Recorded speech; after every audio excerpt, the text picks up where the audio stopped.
ऐसा ही एक मरीज और आए थे, उनके पहले कोई सर्जरी हुई थी ऑर्थोपेडिक की कुछ दिनों पहले, उसके लिए पेट खोला गया था और उसके बाद में उनके पेट में पता लगा जब अल्ट्रासाउंड सीटी कराया काफी दर्द था, इनके पेट में इंटेस्टाइनल फ्लूइड जिसे हम कहते हैं पेरिटोनाइटिस हो गई है, कहीं ना कहीं से आंत लीक है। तो ऑर्थोपेडिशियन को उन लोगों को लगा कि शायद हमारी सर्जरी की वजह से ना हुई हो, तो ये था मरीज को सारी चीज बताई गई। मरीज के सारी चीज वो जो कि एक स्वस्थता की तरफ होनी चाहिए वो सब उल्टी थी। लाइक मरीज का बीपी नहीं था, वो मैक्सिमम आइनोट्रोप यानी बीपी की दवाइयों पर था। मरीज की नब्ज 135 चल रही थी। मरीज की किडनी काम करना बंद कर चुकी थी।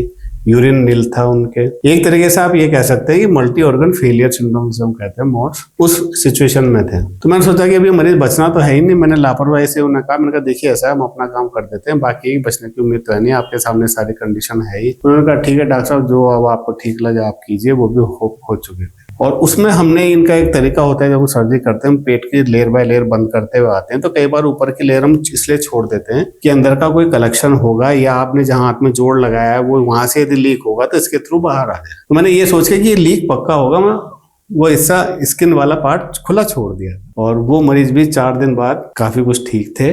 सिर्फ यूरिन की प्रॉब्लम थी। उस मरीज का करीब 9 दिन तक डायलिसिस रहा, मुझे अभी याद है। और पहले जब 9 दिन, जिसमें कि मैंने अपनी तरफ से समझ लीजिए कि विदाउट होप काम किया था, और जब मरीज ठीक हो गए वो मेरे सामने हाथ जोड़ रहे थे कि आपने बचा लिया, और मैं मन ही मन ऊपर वाले का हाथ जोड़ रहा था कि आपने बचा लिया, माध्यम हमें बनाया है।